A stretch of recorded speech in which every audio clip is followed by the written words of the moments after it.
Reading with your kids. Hola, ni hao, konnichiwa, assalamu alaikum, shalom, mahaba, ciao, bonjour, namaste, jumbo. Bienvenidos, my name is Jed Lee. Welcome to Reading with Your Kids.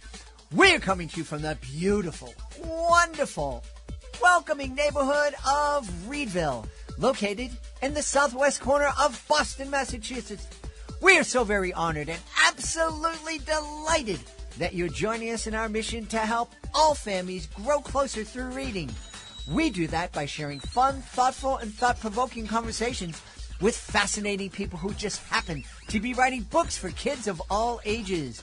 You can join us in this mission by telling all of your family and friends about the show and letting them know that they can hear us on the WREB AM/FM 24/7 radio network, and they can find us on the iHeartRadio app, on Spotify, Apple Podcasts, Good Pods, Amazon Music, Podcast Addict, Audible, CastBox, Player FM, wherever you find your favorite shows. We have a wonderful, wonderful show lined up for you today. Later on in the show, we'll be meeting Windy Pham. She is here to celebrate Little Ant World. She is creating fantastic content celebrating Vietnamese culture. But first, we'll be traveling to Shanghai in China to speak with Trevor Lai. He is the driving force behind Boomi and all things coming from Up Studios. This episode is brought to you by The Mystery of Mystic Mountain, a great middle grade novel by Janet Fox. Becca Soloway's perfect summer goes up in smoke when her mom flees a looming divorce by dragging Becca to a Montana resort. To make matters worse, her mom's hasty booking lands them not at a luxury spa, but at an aging dude ranch called Far Away.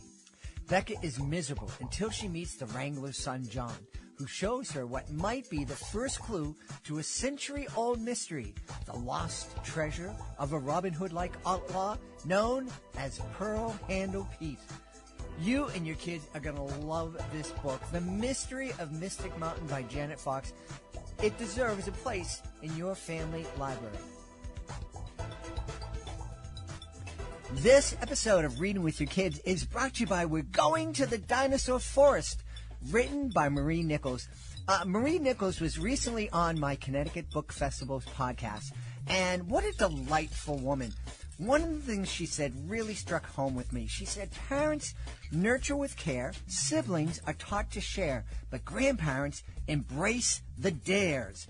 We're Going to the Dinosaur Forest is a colorful, fun-filled book where this grandmother dares to embark on a wild journey with her grandson into the dinosaur forest.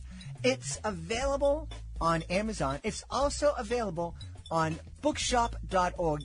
You and your kids and you and your grandkids are going to love this book. It's We're Going to the Dinosaur Forest, written by Marie Nichols. Hey, my friends, here's something to think about.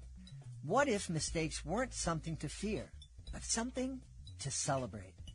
In It's Okay Not to Know by Brenda Doe, young readers meet Bink, a lovable little monster who worries they're not good enough when they struggle or make mistakes. But then, Bink discovers a powerful truth. Every uh-oh is an opportunity. Every question is a chance to grow. And every child deserves to know perfection isn't what makes you special. Curiosity, courage, and self-love do. A must-read for parents, teachers, and anyone who wants to help kids build resilience and confidence. Get your copy of It's Okay Not to Know by Brenda Doe today, because learning begins when we stop fearing the unknown.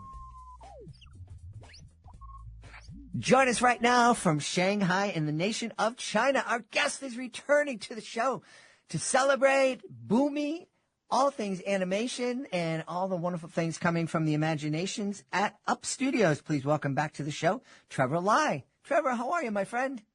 I'm doing awesome. Great to see you again, Jed. Great to see you, too. Trevor, I remember we had a wonderful conversation about not only being literate in terms of reading, but literate in terms of culture. Yes. Really fascinating conversation. Yeah, I really enjoyed our talk. I cannot believe how the time has flown, and a few things have happened in between our conversations. So it's a great time to be talking again. So much to catch up on, and culture and understanding and empathy. I think was one of the real themes of our last chat. So I think now that's a very timely topic again, and I think the resurgence of creative content, at least in our side of the world, is hopefully something that can, carry over to the rest of the world. And we can talk about that too. Absolutely. Yeah. I'm really excited. You were mentioning content. There are people, I've seen figures of how much data is created like every day around the world, and the numbers, I don't even know the numbers. It's crazy. Unfortunately, it seems like a lot of the content that's being created here, at least that is being shared on TikTok and Instagram, it's just like, look at me doing something stupid, or look at me doing something hateful about somebody that doesn't agree with everything. I agree. Sure. Yeah, I think so. What's interesting in between now and when we last spoke, we didn't even talk about AI really. When the last time we spoke, that wasn't such a hot topic. And I was recently in meetings yesterday, and we were talking about how Super Boomi, one of my television shows, actually was the first. It turns out it was the first animated series here to talk about AI. Because in the show, Boomi uses programming, coding, and AI to create the video games that he and his friends go into the virtual world to play. And it was kind of one of those things where at the time I wasn't trying to be prescient and predict the future, but it was more like I was thinking kids 10 years ago when I was writing the pilot, I was thinking coding and programming were definitely already, very important in their world in terms of programming games, and apps at the time were a big thing. And I was just trying to teach the kids, you don't just have to be a content consumer. You can be a content creator. That was really one of the core ideas behind Super Boomi and the power of imagination.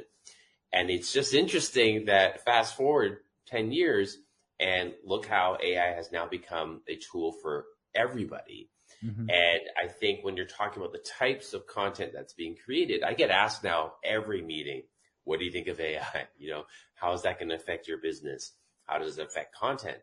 And I think it is a very different tool than we've seen in the last 10 years in terms of content creation, because what you were talking about in terms of the types of subjects and things like that, I think that's really more a reflection of culture or society, whereas AI is a technological tool that I think has kind of really forced and should be forcing content creators everywhere to think about, what does their content look like now and in the future?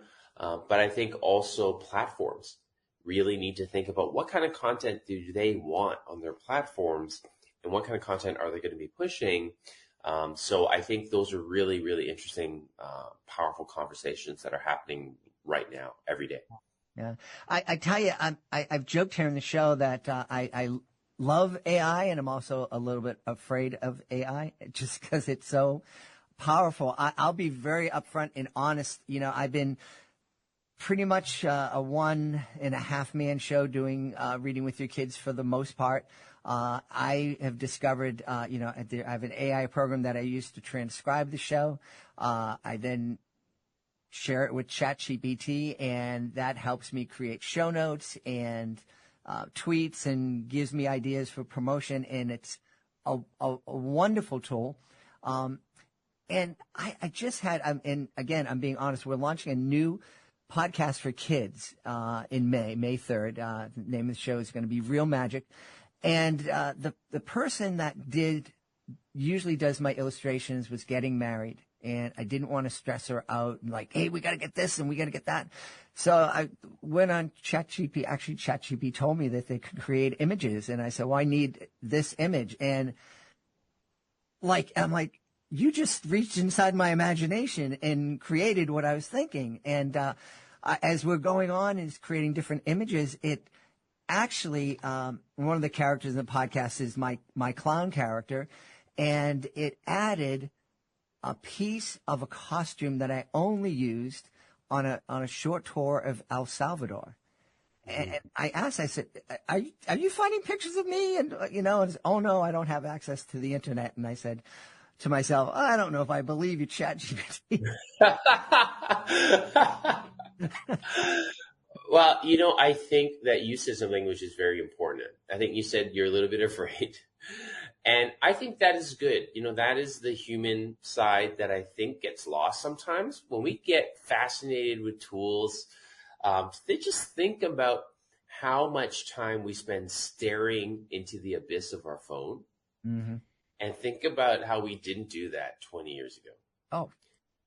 And that is something, and now we don't even think about it. Mm-hmm. So the fact that you're afraid now of AI, I think, just kind of speaking, being very neutral and objective, and knowing that we love the technology. Obviously, our phones are wonderful and things like that, that maybe we should have been a little bit more aware of how powerful that allure would be and how you wouldn't be able to pry yourself away from that. So one of the things that I've talked about a lot in my presentations is the power of AI as a tool. However, the importance of preserving your ability and actually honing your craft still, whatever that may be in terms of writing and drawing, I do think that that's still very, very critical. Mm-hmm. And I think what will happen is that because the tool really flattens the sort of access and hierarchy in terms of, having the ability to create images, I think the ability to curate, obviously people talk about prompts, but I really think the thinking behind what it is you're trying to generate becomes more and more important. And one of the, I guess, concerns that should be talked about in classrooms and at home is, does over-relying on asking AI questions sort of dampen and eventually erode your ability to think for yourself? And I think that as a writer, as an artist, as an animation director, we're making millions of decisions all the time. Just last night when I was on the airplane, I was revising the logo for my new tabletop game, Paw Sum. And I did probably about 30 different iterations. And I did them all by hand on my iPad. But I was doing all of these tiny little tweaks to it. And every time I was doing a little tweak, I was thinking about, why, how do we make this shape look a little bit more like a cat or a dog? Because my game Paw Sum is about pets. And so I was thinking, making these conscious decisions. And actually, I think for me is interesting. It didn't occur to me to use AI to make those types of changes. It didn't occur to me for like not one second. I really just had the idea, wanted to do it. And I think that's important to preserve. I think for those who are creative, when you're writing, when you're drawing or whatnot, I think it's very important that you're still the driver of that process.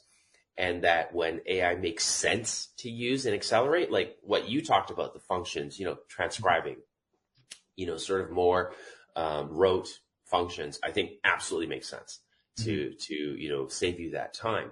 However, I think it's just important to be aware, are we over relying on it? Are we using it too much? And often when I talk to my team members, it reminds me of when search engines first became like really popular. And then they became this crutch where people would stop thinking about research. Like, how am I doing my research? Then they started going more and more to like the first 5 links, like those are where they click into, and not digging deeper, not changing essentially the prompts for search, right? And not diving deeper. That's I think a very parallel problem, that is happening in AI already and will continue to happen. So interesting things to kind of keep in mind. Well, I think you bring up something really important, because one of the things with phones is we had no idea how, as you said, how hypnotizing and mesmerizing it would be for us. And we certainly didn't think about how it would affect our kids. And I hope we're slowly helping our kids become more social media literate, more literate with the telephone. And I'm hoping that we'll try to get ahead of the curve when it comes to AI and not just lecture kids in school saying, don't use ChatGPT to do your homework. Actually help them understand, well, this is a tool, but like a hammer, you can use a tool to build something. You can use a tool the hammer in a very destructive way too. Well, just last month, I was in Singapore and doing a week of school visits there. Mm-hmm. And the head librarian at one of the schools that I was at, we talked about this at lunch. And we talked about how AI is being taught in their school, and kids are talking about it at ages, as young as 5 and 6 years old, and how part of the conversation they're introducing at that stage is trying not to over-rely on mm-hmm. AI, making sure that you're driving this thinking process, making sure that you're not believing that AI is the only way to come up with the ideas. And it's one of the reasons that they brought me in. I was there to talk about some of my books, including my first how to draw books. So I think the last time that we talked, I hadn't published these yet. And yeah, as a kid, that's, how to draw dinosaurs. I can draw Boomi. So these books, they are, first of all, very inspired by my own childhood and how I learned to draw. As a self-taught artist, to be able to have published now 36 books and to, have created these characters that have 7 billion views in Super Boomi's case, and in Piggy's case, almost 1 billion views there. I think that joy of drawing was something that really drove me as a kid. And I think one of the reasons that, I wanted to have these books published now is I hope that the kids still retain that. And I do believe there are, as you said, millions and millions, hundreds of millions of parents who want their kids to kind of be offline as much as possible and to, flip open a book like How to Draw Boomi or How to Draw Dinosaurs and just sit at home and, draw rather than be staring into the machine and, talking to the AI for an afternoon.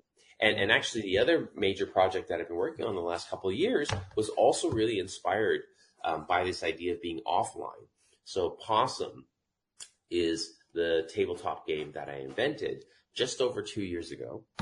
And it has been incredible. So I've gone on this incredible journey. And it's one of the reasons I was in Shenzhen meeting with investors and partners. It's during the pandemic when everyone was forced to stay at home. Mm-hmm. And tabletop gaming was exploding kind of by necessity. I really looked at that and I said, you know what? This is such a great trend. It's a wonderful way for parents and kids to connect in an engaging way, to play games. That's something that I think is encoded in us as humans. And I thought, I could get to combine all the things that I love. I love drawing. I love personally playing games. And in our animation studio, we're able to create animations of these pets and characters to go along with the game. So you can play the game. You can we have over 200 million emojis already on WhatsApp that have been sent in the last 6 months, which is pretty crazy. And I will say, I'll say most of the 200 million have been sent in North America, really? Which is pretty cool. Yeah. So the game itself just launched on Amazon about a month ago. So it hasn't been that long, a couple months ago, at the beginning of this year. And for us to have those many stickers, Paw Sum stickers floating around on WhatsApp is pretty crazy. So I think that's a wonderful sign that I think what we're doing still has value. I don't think it'll be washed away by the wave of AI quite yet. But it does take a conscious effort. and it's going to take, parents, adults, in the room, companies, really respecting what is great and what is worrisome about over relying on technology like this. I think it's a conversation that needs to be had, and hopefully people are having this conversation every day. Well, I certainly hope so. I launched Reading with Your Kids back in 2017 because I knew the relationship that I have with my now adult kids, which is really fantastic. It was built on reading, and Yes. reading together led to cooking together and throwing the ball around together and all the other different things. So I am hoping that the parents who are listening to this, who are reading with their kids, understand it's important to continue to read with your kids and play those tabletop games and take those nature walks and just, do everything you can with your kids. They're going to tell you they hate you and you're ruining their life and all that other kind of stuff, but they're lying. They love you and they need you. Absolutely. And it's one of the reasons I was so excited when you reached out for us to talk again, because everything from the title of your show, Reading with Your Kids, to the idea of that you were talking about just love, the joy of reading. Mm-hmm. It is, for me, so important. It helps shape who I am today. As you know, in my other TV and book series, Piggy, that character loves reading. So it's very literally, embedded in the stories that I'm creating now, trying to, like you, pass that to the next generation. I think that passion needs to be preserved. And it is, it's kind of funny. It's like working out. It's something that we know is healthy for us. Mm-hmm. And yet it is so easy to let it fall by the wayside, right? We all know reading books, and in many cases, physical books, is healthier for us. Mm-hmm. And we know that. And at the same time, given the sort of easier option of like scrolling through your phone, or, not even engaging with long form content, only looking at short form content, which you talked about earlier, I think that is a bit of that sort of easy dopamine hit that people need to actively wean themselves off of. And again, creating Paw Sum and, books that require you to be offline and be focused, I think is very important. Like, you can't really be reading or looking at my I Can Draw Dinosaurs book and also scrolling on your phone if you're a kid, right? Like, you have to look at the book and you have to be focused. So that ability to deep focus, I do think, again, will be a key differentiator for creators and for people in general as time goes on. And there will be, I think, sadly, a huge swath of the population that will become over-reliant on AI. Mm-hmm. And I do think that they will, stop engaging their minds in the way that habits just form, right? And so it's so important that we kind of like push in a positive way, the idea that, no, wait, hang on. We can see you sliding down that slippery slope. Let me stop you right there. Let me help push you back up that hill. And you get on the other side of that, where, again, wonderful things are being created with AI, can be created with AI, but that is a choice. And that's something that you as a person, as an artist, should be very consciously using rather than relying on. Yeah. I think it's so important. I agree with you. We talk about the haves and the have-nots, and I think as we go into the future, I think what's going to separate us are the kids who can read and the kids who can't. The kids who are able to use their imaginations and create and think for themselves, and the kids who aren't and who are just endlessly scrolling. And one of the things you were mentioning, about screen time and helping our kids learn how to discipline themselves, to limit themselves, it's real important for them to see you doing the same thing as a parent. You can't be sitting there going, nope, no more screen time for you, and then go back on your phone.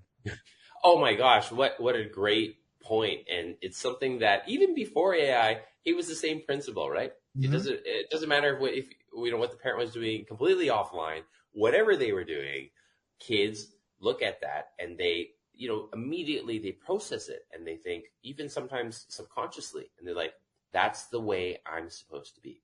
That's the way I'm supposed to act. And so on the positive side of that, as you know, I'm an optimist and I try to look at the positive side of everything. When I was at the school last month and when I do these school talks all throughout the year, I really enjoy being able to show the kids, like I'll do a live drawing demonstration of drawing a Tyrannosaurus Rex and their faces light up. They're still excited about it. And I'm so grateful for that it's not the sort of case where I finished drawing the dinosaur and they're like, oh, well, AI can do that much faster. None, there's not a single reaction like that whatsoever. Yeah. And that gives me hope, that there's still magic in the creative process. And there's still so much value and magic in showing people the process, right? The steps that you take as you're creating. I think those are really, really important, again, to appreciate and preserve.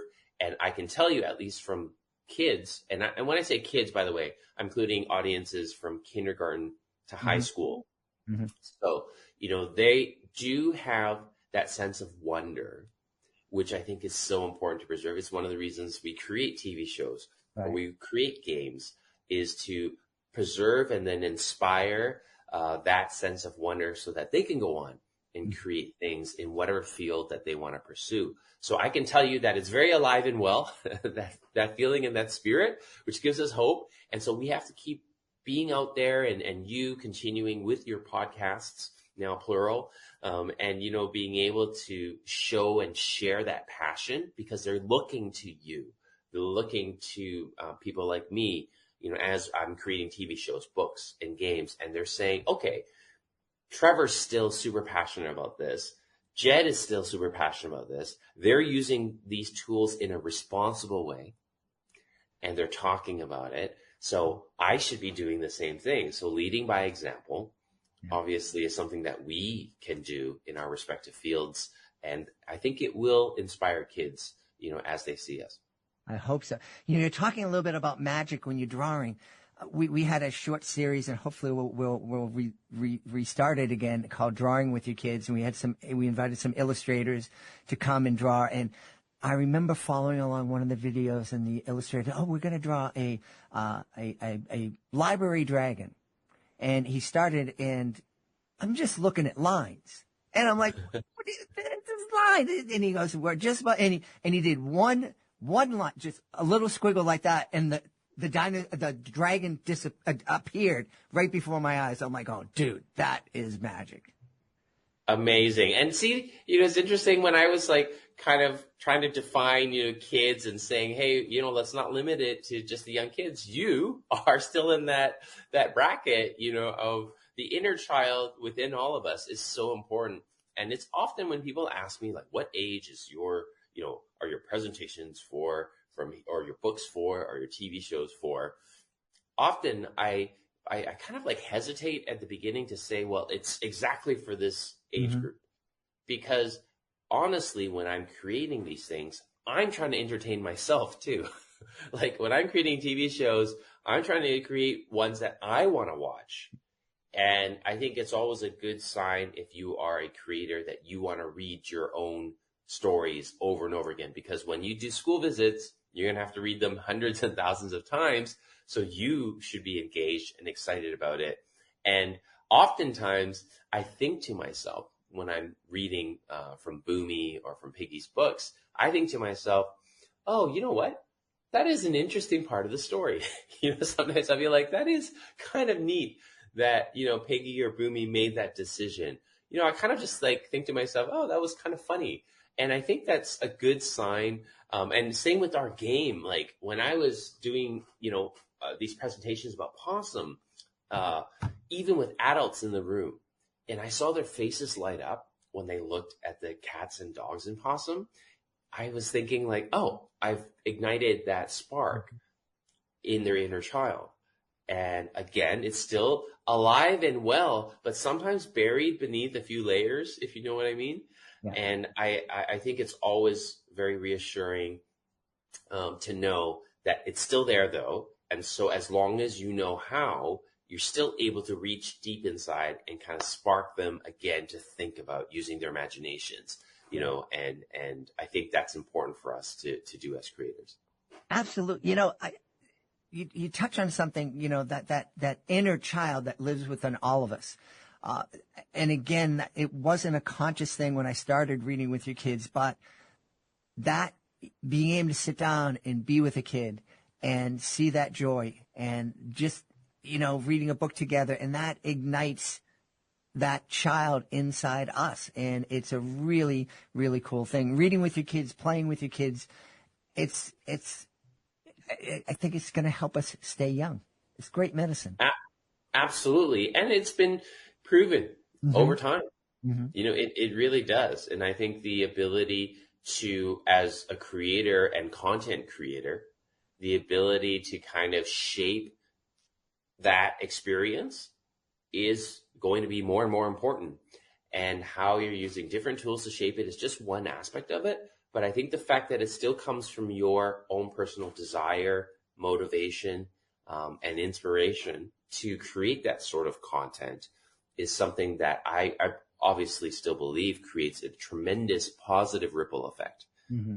That, the more people that hear about it, and this is why, again, I think it's so important for people like you and I to connect with each other and to have these conversations, and then to have them on platforms that your listeners can share and my fans can share, because these conversations are what drives that future inspiration. And it's very important that we're putting out that positivity in a world where sometimes, platforms and things like that are incentivized to put opposite types of content. Mm-hmm. Mm-hmm. Well, I think, if people don't take anything else away from this, the many authors that listen to the show, hopefully they heard loud and clear that you should be trying to create something that ignites that interest in you. And you're not just doing the next thing that's going to sell. It's like, no, I want to create something that I'm going to want to read again and again and again. Absolutely. And I think that you have to, as you're enjoying the creative process, I always think about, how important it is to actually enjoy and love what it is that you do. And if I can show you, the inside of one of these books, Sure. I can draw dinosaurs. Yeah. And it was just pure joy, to see the dinosaurs that I used to draw as a kid and to put them into a book, and to be able to, as you were saying, like showing that process where in the beginning, right, it looks like just a couple of abstract shapes, Mm-hmm. There's like a couple eggs there, and then you start to, lay out, how do you start to block in the shapes of the dinosaur, and then how do you fill in the details? And I honestly, as a kid, and as my inner kid, I was drawing for this book, I was still thinking, I'm so lucky that I get to create a book about drawing dinosaurs. Like, what a cool job. Yeah. And when I share it at schools and I get to see the kids' faces light up when they're seeing me doing my job and drawing a dinosaur, and what I'm telling them is, you can do this too. Mm-hmm.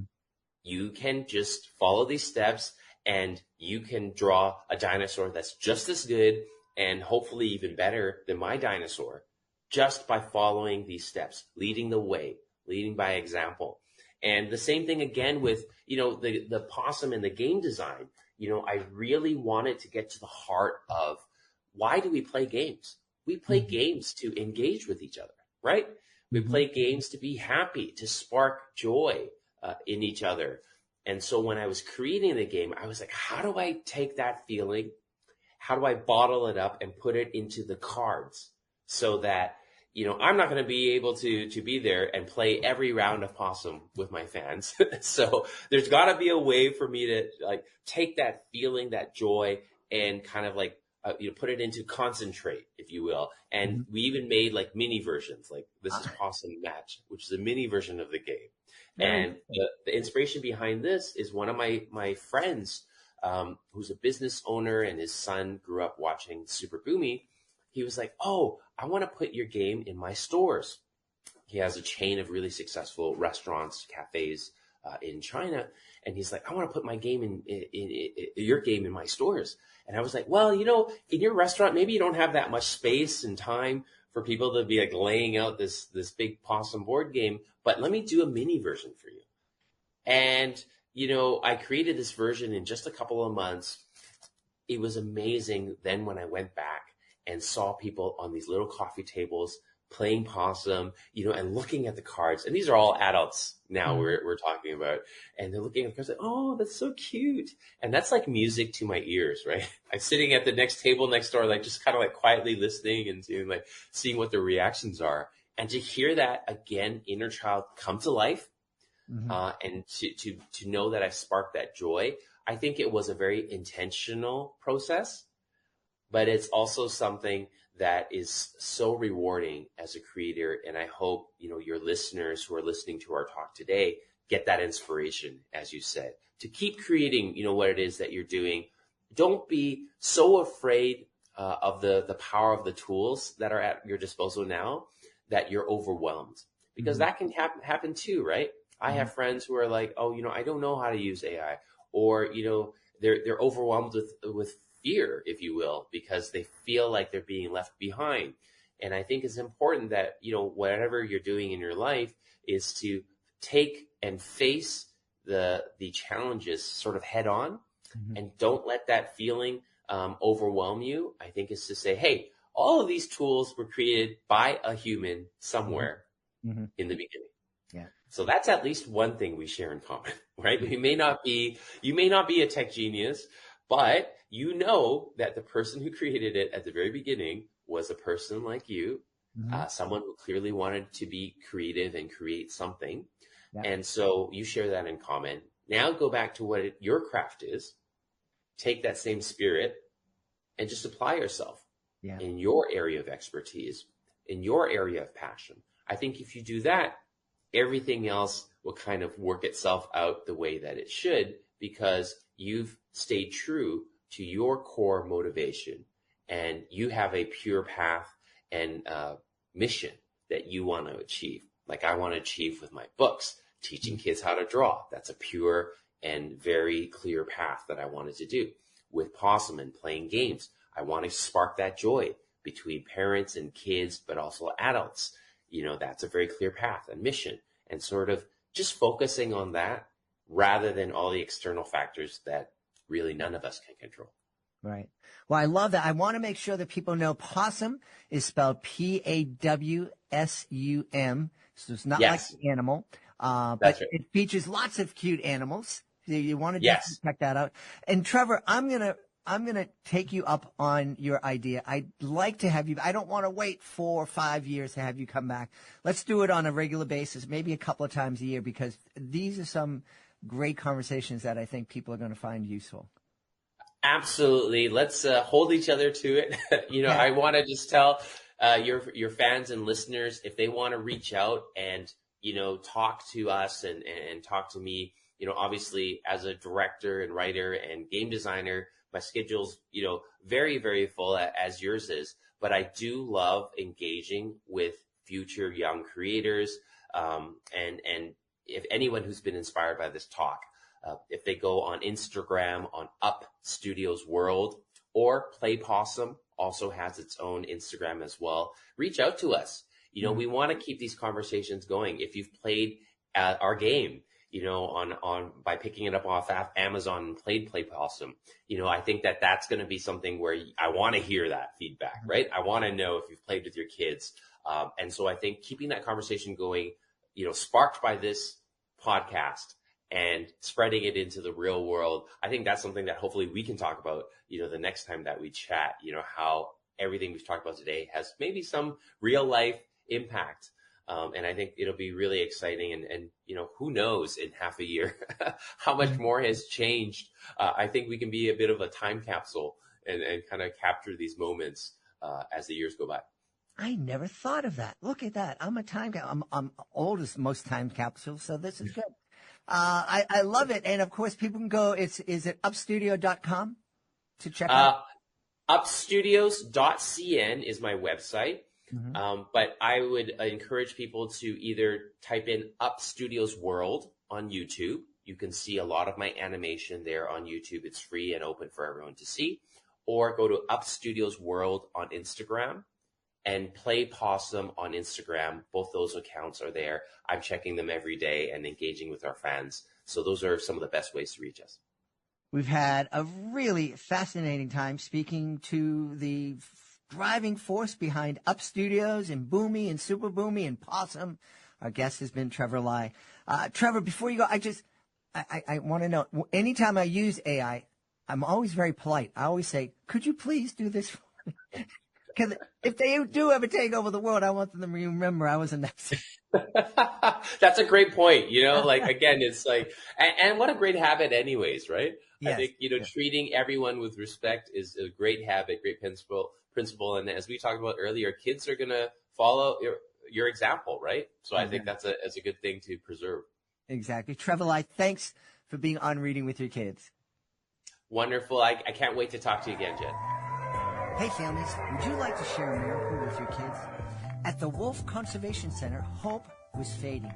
The endangered Mexican wolves dreamed of a pup, but none had come. Until one tiny miracle changed everything. Meet Trumpet, a real-life wolf pup whose incredible birth brought joy, hope, and a lesson in conservation.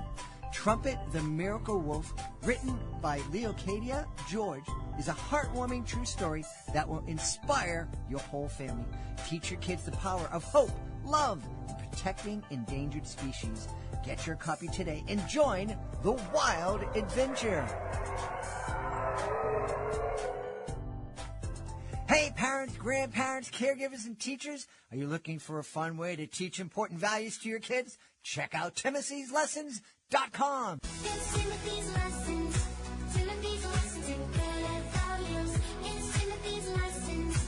Timothy's Lessons in good values. Teaching life lessons to his friends. It's Timothy's Lessons. Forward thinking activities.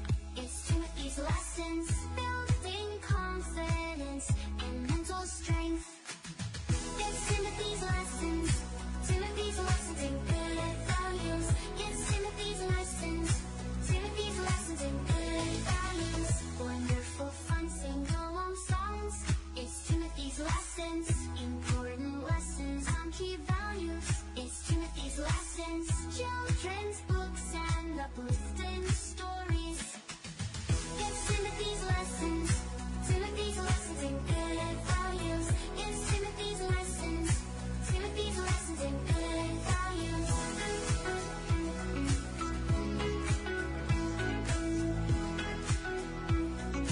Join us right now from right outside of Boston, Massachusetts. Our guest is here today to celebrate her company is called Little Ant World.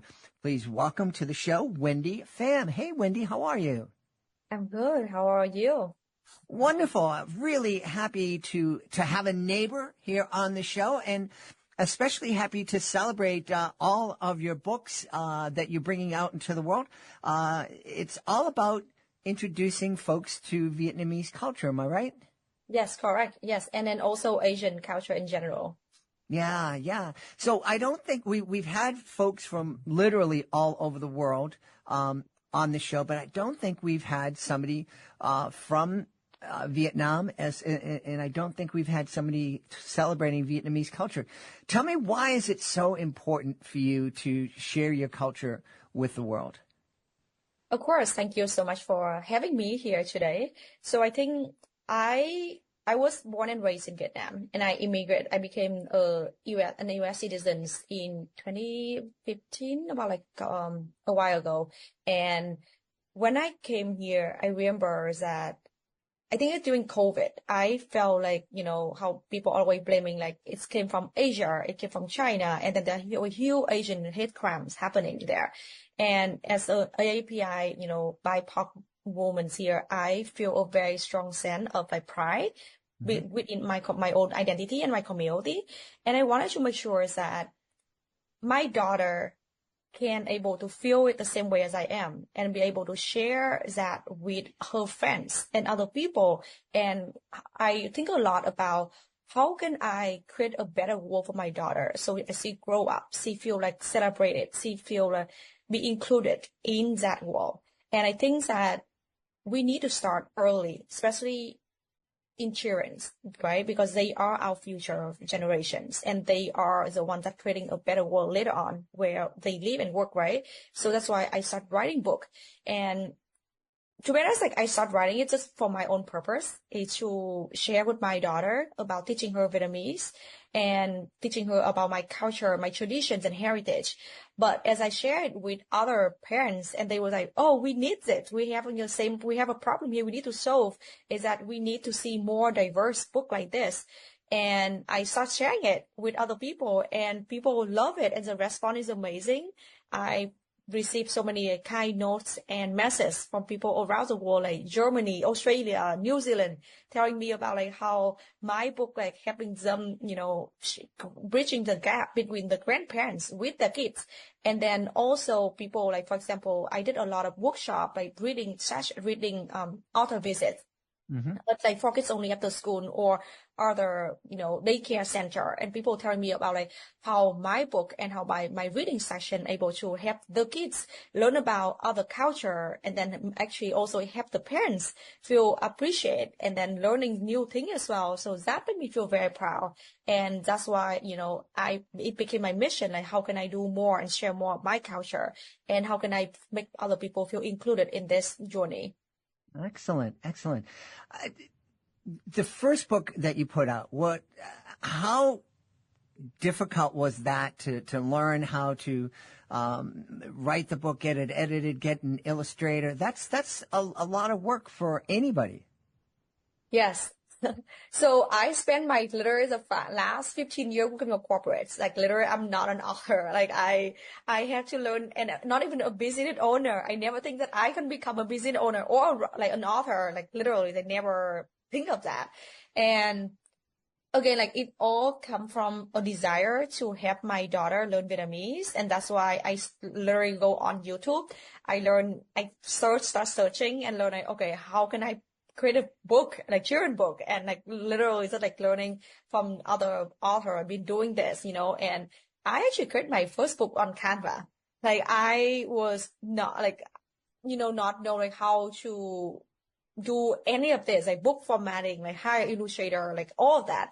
And I think like as I start doing more and more, and I was able to connect with a lot of like amazing group on Facebook, and learning from other authors. We have like a group chat from other authors, like literally like sharing knowledge and skill with each other. Like, oh, this is how I work with Illustrator. Oh, this is how much I should pay for the offset prints. And then I just love the network that we have here. Like I feel like other authors, they know that this journey is so challenging, and you're not making money right away. Like literally, like you probably be in debt for a while before you can make the first penny. Because if you go into this, children books market thinking that you're gonna be the millionaire, it's like no, it's not. People be in it because of the mission. People be in it because of they love that.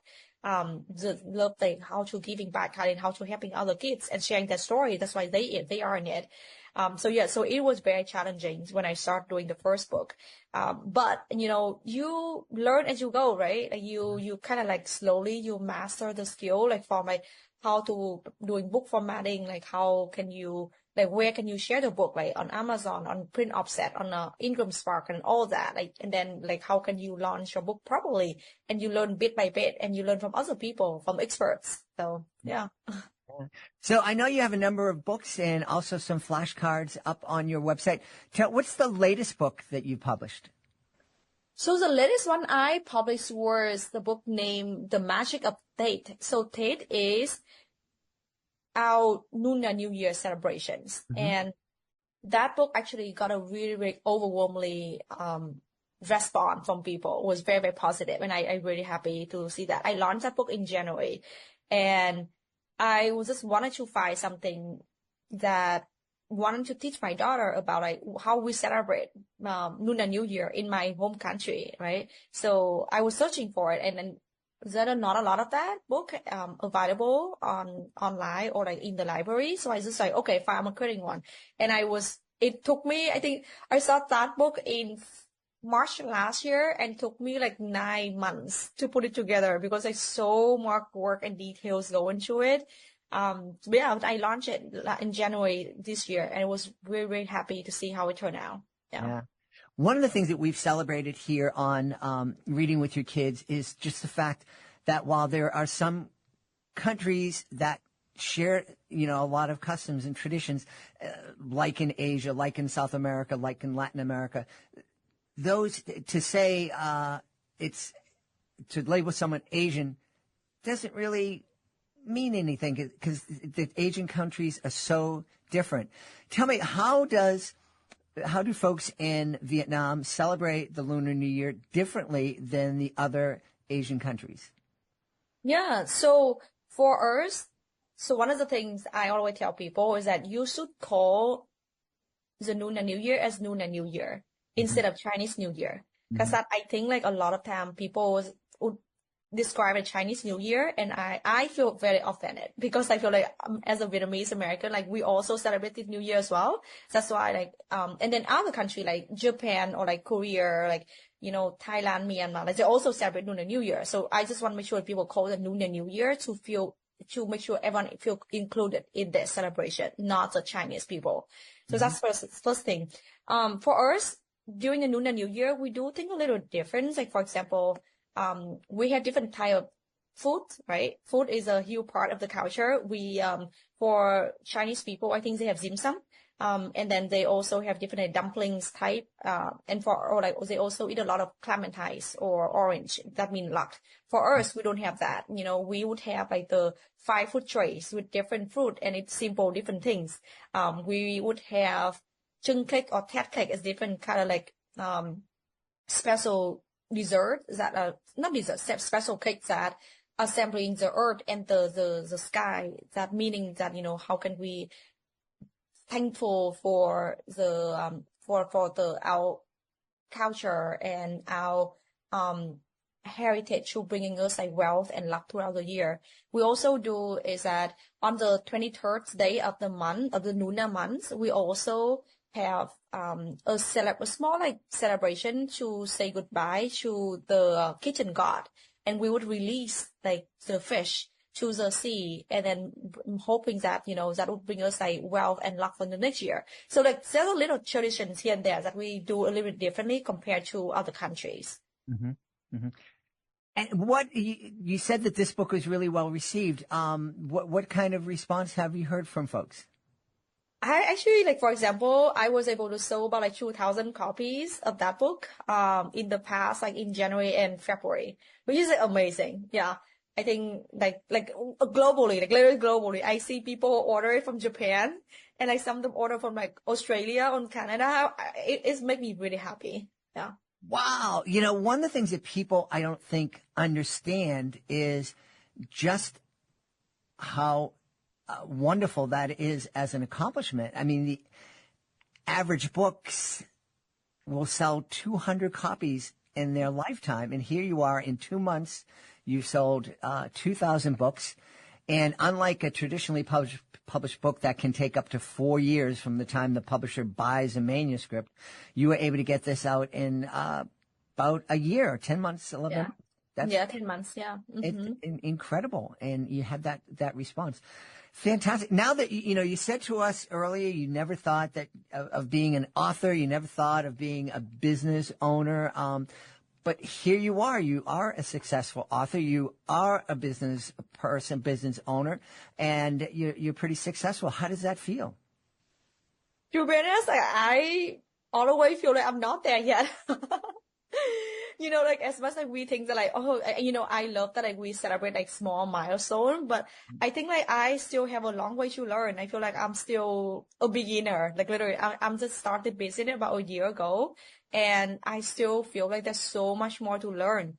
And I really appreciate how the Vietnamese American community respond and supporting my journey here, and then how they be a part of my journey to help more kids learn Vietnamese. But I also feel like there are so much more needs out there, especially in this climate right now. We need to show up for one another, and then diversity and inclusion become one of the things that may be dismissed. So I wanted to do more. to make sure that our culture and heritage is still alive in many, many future generations. So to answer your question, yes, like I'm really happy to see what I have, what I have came, how far I've come at this point from last year until this year. Looking back, like last year, I don't even know where to start, but now, like, okay, I know, like, what is the process, like, to creating the book and then launching the book, right?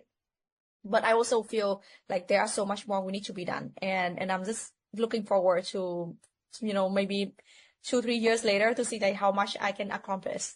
Yeah. Well, it's neat that you're keeping Vietnamese traditions alive, and it's wonderful that you're giving Vietnamese families a chance to see themselves represented in the pages of a book in a real positive way. I also love the fact that your books and other things on your website give non-Vietnamese families a chance to learn a little bit more about your country and about your culture. Yes, and that's one of my goals, because I think like I'm not only targeting the Vietnamese American community, but I also targeting our allies as well. And I say that so often, like we can grow by ourselves. We have to grow together. And that's why like if you know me, like I often do a lot of cultural events or reading, like book reading sessions at different like non-Vietnamese neighborhood. Literally, like I sharing this, a little achievement I did this year is that I got 12 grants from 12 different cities in the Massachusetts area. None of them was Vietnamese, like where they have a lot of Vietnamese people, like most of them are like very diverse, like white predominant, like neighborhoods, like Woodburns, Burlingtons, or like, Woodburn, Burlingtons, so it's a mix of them. I actually got grant to host book reading session and cultural events at their neighborhood. And I've been going to library like last month. I think I went to at least like 5 different library, Burlington's, Somerville, Woodburns, and then even Chelsea. And then I'm going to Lean libraries in like few months. Yeah, all that to hosting this and sharing how like the beauty of our culture and tradition with other families. And one of the fun activities that I did with them was having them tasting different fruit and vegetable from our culture. And people, people never seen how banana flower look like. They never know where's banana come from. They thought that banana is come from the that's like, no, they actually have banana flowers, and you could actually eat it as salad. And as I show it to people, and people was like, oh my gosh, I actually never know this. I'm learning something new here. And that the teacher and the parents was so surprised, and they love those elements about how not only their kids but also themselves explore through different culture and like that. So very, very proud of the work that I am able to do to share my culture with other people. Oh, that's really wonderful. Hey, if you had to recommend, if I were to ask you, Windy, what's the food item, a Vietnamese food item that you absolutely have to try? Everyone gotta try either pho. That's the beef noodle soup that we have. Very, very, very, really good. Like, amazing. And then the second one is bánh mì. It's basically a Vietnamese baguette, and you can fill it with different things like beef, pork, chicken, or even tofu. Like literally, like that's like the 2 most like foods that are very popular in Vietnamese culture.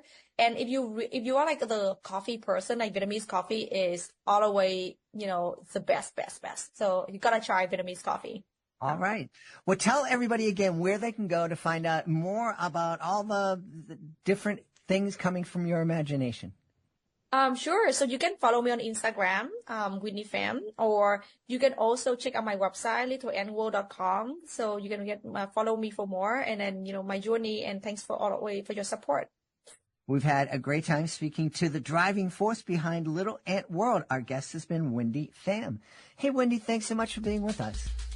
Thank you for having me again. Until next time. We hope you've enjoyed this episode of Reading with Your Kids, and will join us for the next exciting episode of the show.